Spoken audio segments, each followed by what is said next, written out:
दुनिया के किसी भी कोने में जब झारखंड का नाम आता है तो झारखंड के प्रणेता, झारखंड आंदोलन के अग्रणी नेता शिबू सोरेन जी का नाम ज़रूर आता है। दिशोम गुरु शिबू सोरेन ने झारखंड के लिए जो सपने देखे थे, आज दशकों उसको साकार होते हुए देख रहे हैं। झारखंड में इस वक्त दो उपचुनाव होने हैं, एक दुमका में है और दुमका में बाबा खुद विराजमान है और बाबा के जो छोटे सपुत्र हैं बसंत सोरेन वो मैदान में हैं। बाबा, सबसे पहले न्यूज़ 11 पे आपका स्वागत है। झारखंड आंदोलन में आपने झारखंड को अलग करने के लिए जो सपना देखा था, आज उसको साकार होते हुए देख रहे हैं, कैसा लग रहा है? तो आप लोगों को कैसा लगना चाहिए, हमको कैसा लगता है? हम अलग कर गए थे, अलग हो भी गया। अब क्या लगता है, जनता समझी कि नहीं? मैं तो समझा अलग हो गया। अब अलग होने के बाद अलग तरह का विकास होना चाहिए, विशेष रूप से विकास होना चाहिए। हर पहलू में हम जो है विकास होना चाहिए। हमारा झारखंड किसी चीज़ में कम नहीं है, खनिज से भरा हुआ झारखंड है। इसे बहुत बहुत बहुत बात है। बाबा, आपके ज़माने में जो महंगाई थी, जिस तरीके से महंगाई बिल्कुल नहीं थी, सहज जीवन शैली था। आज केंद्र में सरकार है और प्याज 80 रुपये किलो हो गया है। आज दुमका में चुनाव है, यहाँ गरीब गुरबे के लोग रहते हैं। जो झारखंड मुक्ति मोर्चा जो है जेएमएम, वो हमेशा गरीबों के लिए ही नारे लगाती रही है। इस महंगाई में कैसे जीवन यापन? देखिए, तो क्या प्याज के घटा दें? वो तो हर एक चीज़ों का सामान घटता होता है। ये तो जनता के बीच की बात है। प्याज आना कम हो गया या कहीं और जगह जाने लगा तो भाव बढ़ गया। हमारे यहाँ नहीं उपजा, हमारे बढ़ गया। हमारे यहाँ जो उपजता हम लोग प्याज उपजाते हैं, हम लोग बाहर भेजते हैं, तो यहाँ भी वही हाल होता है। बाबा, आपका विरासत, आपकी राजनीतिक विरासत, आपके आंदोलन के सपनों को आपके बेटे आगे लेकर जा रहे हैं और एक बार आपके छोटे पुत्र भी अब मैदान में हैं आपकी विरासत को साकार करने के लिए। कैसा लग रहा है? देखिए, वो तो जगह समय की बात है, समझे ना। हम ये तो नहीं कर रहे कि हम अपने पुत्र को बढ़ाएं या बढ़े। अपना कर्तव्य काम कर रहा है। बाबा, बसंत जी और हेमंत जी एक तरफ और उन लोगों के खिलाफ 3 पूर्व मुख्यमंत्री मैदान में भाषण दे रहे हैं, निशाने पर ले रहे हैं। देखिए, ये तो हो जाएगा, ये तो स्वाभाविक बात है, ये नई बात तो नहीं है। हमारा जो एंट्री करेगा तो हम जो भी एंट्री करेंगे, उसी प्रकार से राजनीति में एंट्री कर रहा है। लोग खिलाफ कर रहा है ताकि कुछ लोगों को फायदा बुझाता होगा, नहीं तो कोई फायदा है नहीं, काम किया नहीं कुछ। और बाबा, डॉक्टर का बेटा डॉक्टर होता है, नेता का बेटा नेता होता है, वकील का बेटा वकील चाहता है कि हम अपने बेटे को वकील बनाएं। तो अगर गुरु जी का बेटा नेता बन रहा है तो लोग ये क्यों कह रहे हैं कि वंशवाद है?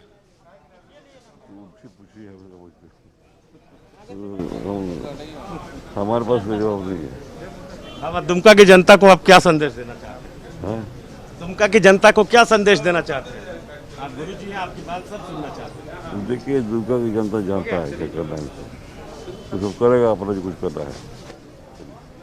अब लास्ट में हम आपकी सेहत के बारे में बात करेंगे। सेहत कैसी है आपकी? बहुत अच्छी है, बहुत बढ़िया, ठीक है। ठीक है। तो ये जो दुमका में लोग कोरोना, हालांकि नहीं है दुमका में, लेकिन दुमका के लोगों को थोड़ा समझाइए, मास्क वास्क लगा के चले। लोग नहीं चल रहा है। जब वहाँ में कहाँ लगाएगा, यहाँ से लेके जाएगा, यहाँ से लेके जाएगा क्या? नहीं है, दुमका नहीं लगाते लोग। वहाँ भी लोग को क्या था, कोई नहीं लगाता, मैं क्या लगाऊँ। इसलिए सब चलती है। कुछ ऐसा जरूरी नहीं है कि कोई दूसरे के नहीं आया नहीं और कौन किधर से आ रहा है, किसके पास है। ये एक वायुमंडल की बात है, हवा में बहता है, बहते बहते आगे किसी के पास कर लिया। बाबा बसंत जी को आशीर्वाद दे दिए। चलिए, बाबा के आशीर्वाद, गुरु जी के आशीर्वाद, दिशोम गुरु के आशीर्वाद के बाद वसंत सोरेन मैदान में लगातार डटे हुए हैं। उनके बड़े भाई भी हेमंत सोरेन भी लगातार मोर्चा संभाले हुए हैं। हालांकि ये बात अलग है कि दूसरे कुनबे में तीन तीन पूर्व मुख्यमंत्री मैदान में हैं, डटे हुए हैं, खिलाफत कर रहे हैं और आग उगल रहे हैं। लेकिन दुमका की जनता वही करेगी जो दुमका की जनता ने सोच रखा है। उसका विकास किसके हाथों में है। बाबूलाल मरांडी एक बार फिर से दुमका पधार चुके हैं। दूसरी पारी में धुआंधार चुनाव प्रचार होना है। दो कुनबे हैं, दोनों कुनबे के अपने अपने आरोप और प्रत्यारोप हैं, लेकिन जेएमएम कुनबे के जुबान पर हमेशा हमेशा और सिर्फ हमेशा हर मंच से बाबूलाल मरांडी का ही नाम निकल रहा है। सर, ऐसा क्यों? अब ये तो मैं नहीं बता सकता भाई, अब उन लोगों से पूछिएगा इसके सवाल का जवाब। तो कोई भी भाषण होता है, कोई भी इस सवाल का जवाब तो वही लोग दे पाएंगे, हम उसके जवाब तो हम नहीं दे पाएंगे। क्या पक्ष के लोग बाबूलाल मरांडी से भयभीत हो गए? हमने कहा कि सब कुछ वही लोग जवाब देंगे भाई। हम तो अपना काम कर रहे हैं, पार्टी के लिए कर रहे हैं, और फिर जन समस्या, उन जन समस्याओं को ही हम जनता के बीच रखते हैं, उसी को उठाते हैं। जो काम अपोजिशन का है तो अपोजिशन का हम ईमानदारी से कर रहे हैं, बस इतना ही तो कर रहे हैं। एक तरफ महागठबंधन का पूरा कुनबा, पूरा कैबिनेट दुमका में मौजूद है, और दूसरी तरफ रघुवर दास और सिर्फ बाबूलाल कमान संभाले हुए हैं। तो हमारे भी इतने सारे कार्यकर्ता है भाई, आप इन लोगों को काहे कमजोर आंक रहे बताओ। काम तो कार्यकर्ता करते हैं, हम लोग तो सिर्फ कार्यकर्ता को थोड़ा सा मोटिवेट करते हैं, उससे अधिक तो कुछ करते नहीं हैं। सर, बाबूलाल जी कहाँ जाते हैं, कब जाते हैं, कहाँ रहते हैं, उनका वीज़ा, पासपोर्ट, ये सारी बातें चुनाव के मैदान में क्यों? अरे मैं तो कह रहा हूँ ना कि उनके पास तो अफसर लोग हैं, एक आध अफसर को लगा देना चाहिए और सबको जांच कर ले, क्या दिक्कत है इसमें? तो इतना भाषण देने की क्या ज़रूरत है? और इसका बता देना चाहिए कि अमुक तारीख को यहाँ गए थे, अमुक तरह से झारखंड में भी जहाँ दौरा करते हैं या झारखंड से बाहर भी दौरा करते हैं देश में, तो हम लोग सरकारी प्रोग्राम बना करके भेज देते हैं। और बाहर जाते हैं तो देश से बाहर तो वीज़ा बनता है, और वीज़ा में भी जब कंट्री पहुंचते हैं तो कहाँ रहना है पहले ही गवर्नमेंट उसका पूरे रिकॉर्ड ले लेता है सब कुछ। तो हम तो कहेंगे कि हेमंत सोरेन जी से कि भाई आप इतना पार्टी के कार्यकर्ता को क्यों परेशान कर रखे हो, एक कोई सीनियर अफसर को लगा दीजिए। हमसे मांगेगा तो सब पासपोर्ट उनको दे देंगे। हम तो देश नहीं, दुनिया के हम बहुत सारे देश घूमे हैं, एक थाईलैंड के ही क्यों चर्चा करते, हम तो यूरोप के लगभग कंट्री घूमे हुए हैं, अफ्रीका घूमे हुए हैं, चाइना भी गए हुए हैं। हमारा घूमना ही फितरत है। हम तो 1983 से घर से जब निकले हैं और तब से मैं लगातार घूम रहा हूँ, देश भी घूम रहा हूँ, विदेश भी घूम रहा हूँ। दुमका की फिजा क्या कह रही है? मैं तो कह सकता हूँ कि जिस प्रकार से हम देख रहे हैं वो लोग जब आपा खोते जा रहे हैं, तो इससे लगता है कि जनता की मूड उनको समझ में धीरे धीरे अब आने लगा। जब कल ही मैंने, अब मैं तो उसको कहता हूँ कि भाई पॉलिटिक्स में भी और बाकी भी वो हमारे बच्चे के समान है।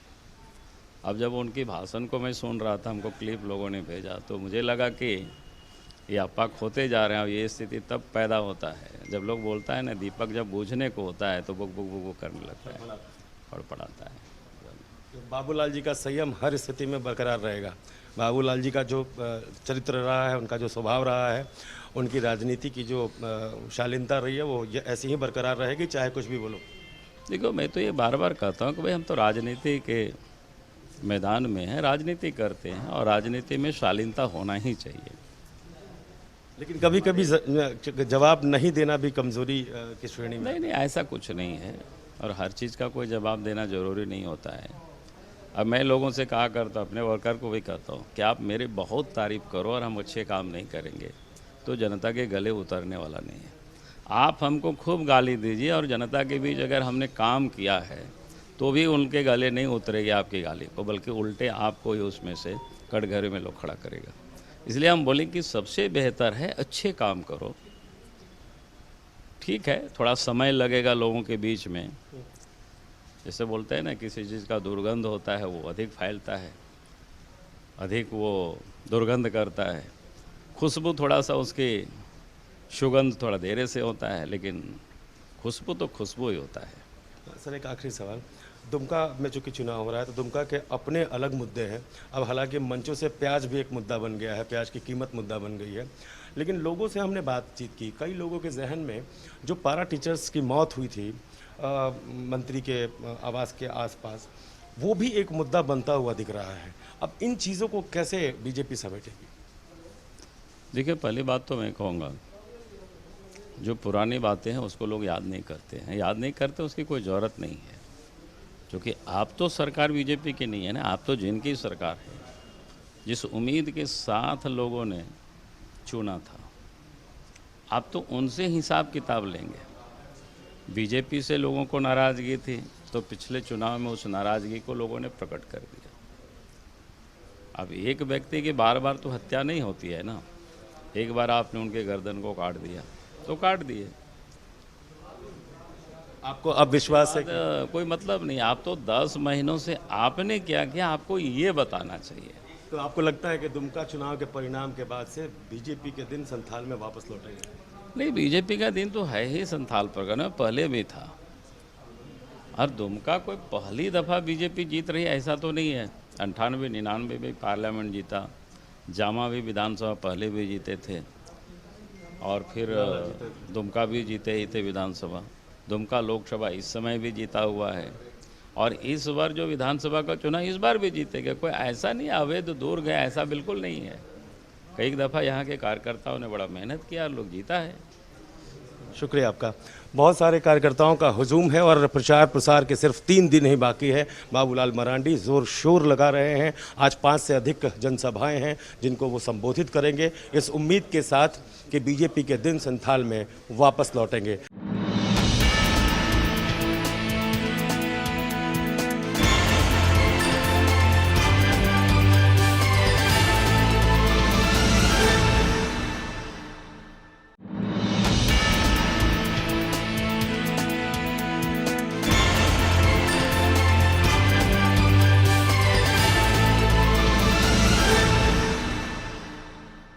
एक तरफ एनडीए की एकजुटता तो दूसरी तरफ यूपीए की मजबूती। दुमका उपचुनाव को लेकर कमोबेश तस्वीर यही नजर आ रही है। हमारे साथ इस वक्त बात करने के लिए राज्य सरकार के मंत्री, पेयजल मंत्री मिथिलेश ठाकुर जी हैं। ठाकुर जी, आप भी आ चुके हैं, मोर्चा संभाल लिया है, क्या कह रहा है दुमका इस बार? देखिए, हम लोग सिर्फ खाना पूर्ति करने आते हैं। महागठबंधन और झारखंड मुक्ति मोर्चा के लोग हमेशा मोर्चा संभाले रहते हैं और 24 घंटे 365 दिन जनता के बीच रहते हैं। हमें विशेष कोई चुनाव में विशेष कोई तैयारी नहीं करनी पड़ती है और जनता हमारे साथ है, और 3 तारीख को जनता जवाब देने के लिए बेताब है, और भारी बहुमत से हम दोनों विधानसभा क्षेत्र का जो उपचुनाव है वो जीतने जा रहे हैं। आप बेरमो में भी थे, बेरमो में भी आपने कैंप किया, वहाँ भी आपने चुनावी सभा किया। बेरमो का मिजाज क्या है? यहाँ से स्मूथ है या लग रहा कि?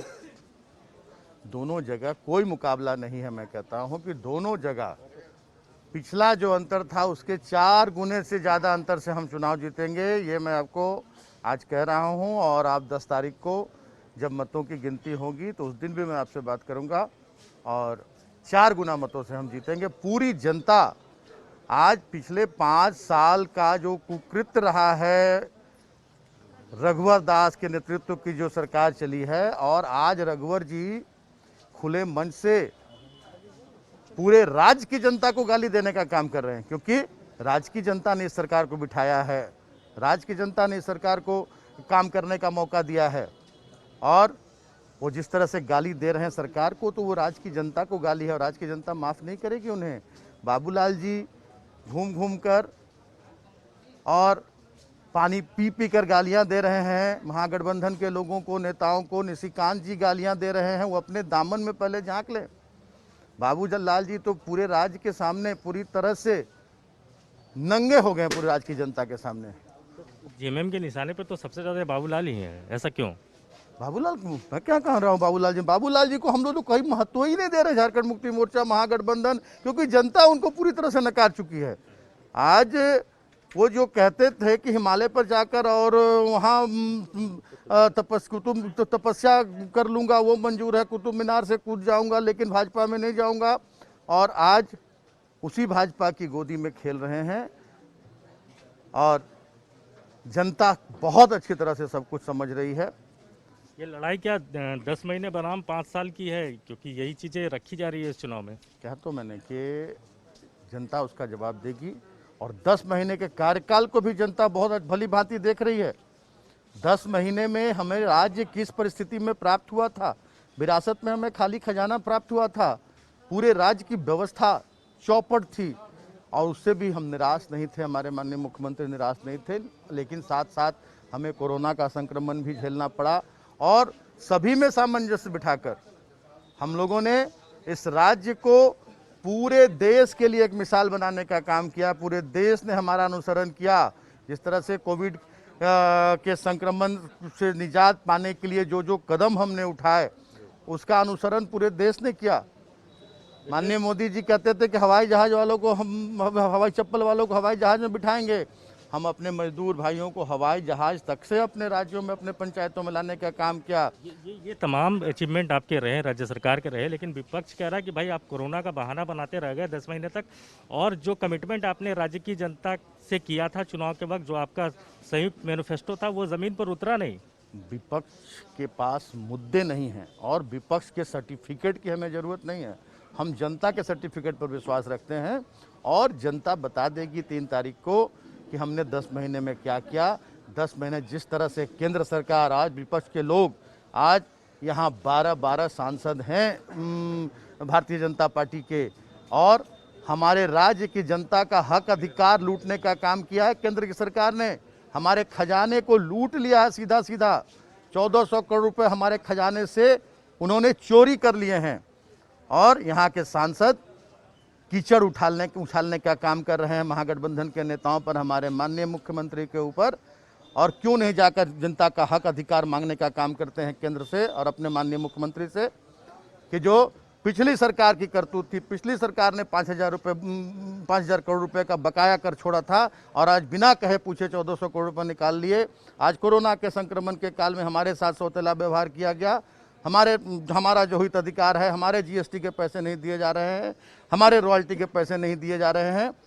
तो पूरी तरह से केंद्र सरकार झारखंडी जनता के साथ छलावा कर रही है और झारखंडी जनता के हित अधिकारों का हनन करने का पूरी साजिश रच रही है और जनता सब कुछ भली भांति समझ रही है, जवाब देगी 3 तारीख। चुनाव में परिवारवाद का भी मसला उठा रही है विपक्ष, चाहे बेरमो की बात कर ले या दुमका की बात कर ले। वो कह रहे हैं दुमका मतलब सोरेन परिवार। ये देखिए, संथाल मतलब झारखंड मुक्ति मोर्चा, झारखंड मतलब महागठबंधन, झारखंड मुक्ति मोर्चा। विरासत के पीछे उनका संघर्ष भी तो है। कहा तो कि जो जिस संघर्ष से हमारे माननीय गुरुजी ने इस राज्य को प्राप्त किया है और बचपन से पैदा होते आंदोलन को जिन्होंने देखा है, हाँ, और बहुत सारे अंधड़ को झेला है, बहुत सारे तूफान को झेला है। बचपन से जो अपने पिता का साया जिनको नहीं मिल पाया, बचपन से जवान हो गए और उनके पिता जंगलों की खाक छानते रहे। आज क्या जाएंगे, आज कहाँ जाएंगे वो? आज जनता की सेवा ही करेंगे। चलिए, बिल्कुल कॉन्फिडेंट तमाम नेताओं की तरह मिथिलेश ठाकुर भी बेहद कॉन्फिडेंट है और उनको लगता है कि ये चुनाव महज औपचारिकता भर है। जनता ने अपना मूड और मिजाज दुमका को लेकर बना लिया है। झारखंड की 2 सीटों पर होने जा रहे उपचुनाव को लेकर एक तरफ यूपीए की एकजुटता मजबूती तो दूसरी तरफ एनडीए भी पूरी तरीके से इंटैक्ट और एकजुट नजर आ रहा है। और इसी एकजुटता को लेकर पार्टी सुप्रीमो जो आजसू के हैं सुदेश महतो, वो दुमका में ही हैं। हम सीधे सुदेश महतो से जुड़ते हैं। सुदेश जी, आप कह रहे हैं कि ये जो दुमका की लड़ाई है ये राजा बनाम रंग की लड़ाई है। हाँ, मैंने कल इस बात को स्पष्ट किया था, इसके आधार भी हैं। पहला तो दुमका उपचुनाव को हम क्रिएटेड मानते हैं, मतलब ये तैयार किया गया है, चुनाव के लिए मजबूर किया गया है। चूँकि इस चुनाव में मुख्यमंत्री जी को जनादेश दिया था, जब ये चुनाव लड़े थे तो जनादेश दिया था लोगों ने, और जब इनको त्याग करने की बारी आई बरहेट या फिर दुमका, तो इन्होंने दुमका को त्याग किया है। दुमका को त्याग करना, त्यागपत्र देना यहाँ से इस सदस्य के रूप में मात्र त्यागपत्र नहीं है, बल्कि यहाँ के दिए हुए जनादेश का अनादर है। सवाल ये है कि ये तो सांवैधानिक बाध्यता थी कि आपको एक सीट छोड़नी थी। बाध्यता मैं बरहेट भी सकता था। मैंने दोनों के चयन पर बात कही कि आपने किसी को एक को त्याग करना है। आप ये जानते हुए भी कि एक को त्याग करना पड़ेगा, तो अनिश्चितता के कारण लोग दो जगह पर चले जाते हैं, लेकिन कहीं एक जगह होना है, कहीं से एक को त्याग करना है। तो ये बरहेट भी हो सकता था, लेकिन आपने दुमका को ही चुना है। और ये अवसर फिर से राजशाही इसलिए है कि ये अवसर किसी और को नहीं मिला। ऐसा नहीं कि दुमका के किसी साधारण कार्यकर्ता को आपने अवसर दे दिया या एक पॉलिटिकल पुराने वरिष्ठ लोगों को अवसर दे दिया, ऐसा तो नहीं है। क्योंकि उसी राज परिवार के अंदर में जो लोग तैयार होंगे उन्हीं को जगह मिलना है। आप परिवारवाद की बात कर रहे हैं, बिल्कुल से राज परिवार की बात कर रहे हैं, परिवारवाद की बात कर रहे हैं। तो हर राजनीतिक दलों में है। ये राजनीतिक दल अवसर देते हैं, हर राजनीतिक दलों में अवसर मिलता है, ऐसा नहीं है सबको अलग अलग क्षेत्र से अवसर मिलता है। यहाँ तो अवसर मिलने का कोई सवाल ही पैदा। दादा, बात चुनाव दुमका में हो रही है, लेकिन चर्चा दुबई, बैंकॉक और थाईलैंड की हो रही है इसमें। तो मैं नहीं जानता लोग किस रूप से चर्चाएं करते हैं और राजनीति के दायरे को कैसे लांघते हैं, और मेरी कभी भी ये पॉलिटिकली में ये आचरण रहा नहीं है कि मैं सीमाओं को लांघ कर खुद बात करूं। लेकिन इस चुनाव में तो शब्दों की मर्यादा बड़ी तार-तार हो रही है दोनों पक्षों से, यूपीए की तरफ से भी, एनडीए की तरफ से भी। तो ये स्वस्थ लोकतंत्र के लिए, लोकतांत्रिक में जीत हार के लिए कुछ भी करने के जिद से ज़्यादा जरूरी है कि जिस लोकतांत्रिक व्यवस्था मर्यादा कल के लिए आपके लिए आइडियल होगा, जिसको मान के आपके फॉलोअर्स काम करते हैं, उनका भी ख्याल रखना चाहिए। जी, ये तो मानिएगा ना कि सरकार का मैक्सिमम टाइम 8 से 7 महीना जो है वो कोरोना से लड़ने में निकल गया, ये पैंडेमिक से लड़ने में निकल गया।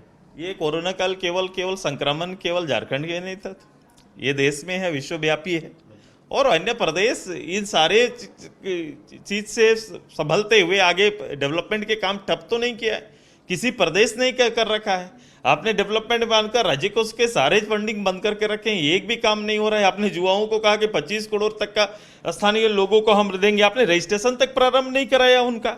एक भी युवाओं को कहीं 25 करोड़ का रोजगार मिला है तो आप बता दीजिए। सरकार ओबीसी एसटी के आरक्षण में बढ़ोतरी की बात कर रही है, ये कह रही है कि मसौदा बनकर तैयार हो गया, और ठीक चुनाव से पहले मुख्यमंत्री ने इस बात की घोषणा की। क्यों? आपने तो कहा था कि मैं पहला कैबिनेट में ये निर्णय लूंगा। ये 100 कैबिनेट हो गए हैं आपके,